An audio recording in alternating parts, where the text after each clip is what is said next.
आज मैं आपको डोजी के विषय में विस्तार से बताऊंगा। दोस्तों, आपके दिमाग में पहला सवाल यह होगा कि डोजी क्या है। डोजी कैंडल स्टिक का एक रूप है। कैंडल स्टिक की जानकारी मैंने आपको पिछले वीडियो में बताई थी। आप वहां जाकर कैंडल स्टिक के बारे में पूरी जानकारी देख सकते हैं। आपका दूसरा सवाल यह होगा कि डोजी कैसे बनता है और यह कैसा दिखता है। दोस्तों, डोजी जब बनता है तो उसका ओपन प्राइस और क्लोज प्राइस एक समान होता है। अब मैं आपको बताता हूँ कि डोजी 4 प्रकार के होते हैं: gravestone doji, dragon fly doji, long leg doji और 4 प्राइस डोजी। जैसा कि मैंने आपको बताया, डोजी का ओपन प्राइस और क्लोज प्राइस एक समान होता है। यह चारों बिल्कुल वैसे ही दिखते हैं। आपको इनके नाम कुछ अजीब लग रहे होंगे, शायद आप इनके नाम याद न रख पाए, पर आप चिंता मत कीजिए। थोड़ी सी प्रैक्टिस के बाद आपको ये नाम आसानी से याद हो जाएंगे। दोस्तों, आपने डोजी के विषय में सीखा। अब मैं आपको बताता हूँ कि डोजी कैसे काम करता है। डोजी को अगर आप इंट्राडे चार्ट में देखते हैं तो एक बात याद रखिए कि वह हाई बनाए या फिर लो बनाए तभी वह काम करेगा।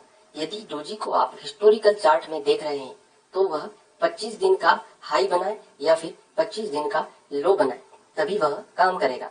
डोजी अगर चार्ट के बीच में बनता है तो उसका कोई महत्व नहीं होता है। अब बात करते हैं हम पहले डोजी ग्रेवस्टोन डोजी की। यह डोजी मंदी को दर्शाने वाली कैंडल है।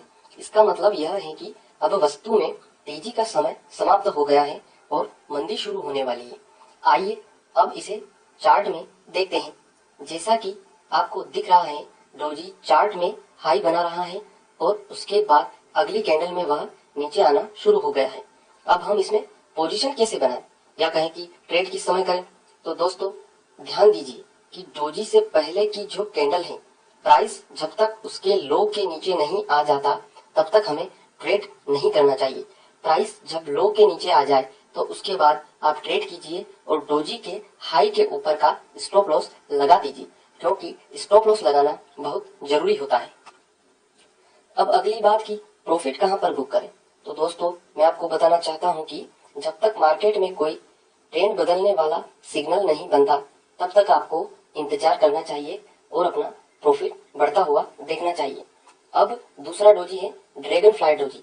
यह डोजी तेजी को दर्शाने वाला कैंडल है। इसका मतलब यह है कि अब वस्तु में मंदी समाप्त हो गई है और तेजी शुरू होने वाली है। आइए अब इसको चार्ट में देखते हैं। जैसा कि आपको दिख रहा है, डोजी चार्ट में लो बना रहा है और उसके बाद अगली कैंडल में वह तेज होना शुरू हो गया है। अब इसमें आपको करना ये है कि डोजी के लो के नीचे का स्टॉप लॉस लगाना है और डोजी से जो पिछली कैंडल है उसके हाई के ऊपर आपको बाय करना है। और इसमें भी सेम चीज करनी है आपको। जब तक कोई ट्रेंड बदलने वाला सिग्नल नहीं बन जाता तब तक आपको इंतजार करना है प्रॉफिट बुकिंग के लिए। अब तीसरा कैंडल है लॉन्ग लेग डोजी। इस डोजी में ऊपर और नीचे की जो शेडो होती है वो एक समान होती है। यह कैंडल बाजार में अनिश्चितता को दर्शाता है। आइए अब इसे चार्ट से समझते हैं। यह कैंडल जब भी बनता है तब बाजार कुछ समय या कुछ दिन तक सीमित रेंज में चलता है। इसलिए जब तक ट्रेंड स्पष्ट न हो जाए तब तक ट्रेड मत कीजिए। कहने का मतलब यह है कि जब यह कैंडल बनता है तो कोई भी ट्रेंड नहीं दर्शाता है, मतलब कि एक सीधी लाइन के अंदर यह चलता रहता है। अब चौथी और आखिरी जो डोजी है वो है 4 प्राइस डोजी। यह डोजी माइनस या घटाव के चिन्ह की जैसे दिखती है। चार्ट में इसका कोई महत्व नहीं होता है, कहे तो यह अर्थहीन होती है। इसके बनने से ट्रेंड में कोई फर्क नहीं पड़ता है और यह चार्ट में बहुत कम बनती है। तो दोस्तों, आज आपने डोजी के विषय में सीखा। उम्मीद है आपको यह वीडियो पसंद आया होगा। आप वीडियो से जुड़ा कोई भी प्रश्न कमेंट में जाकर पूछ सकते हैं। आज के लिए इतना ही, फिर मिलेंगे। Good bye.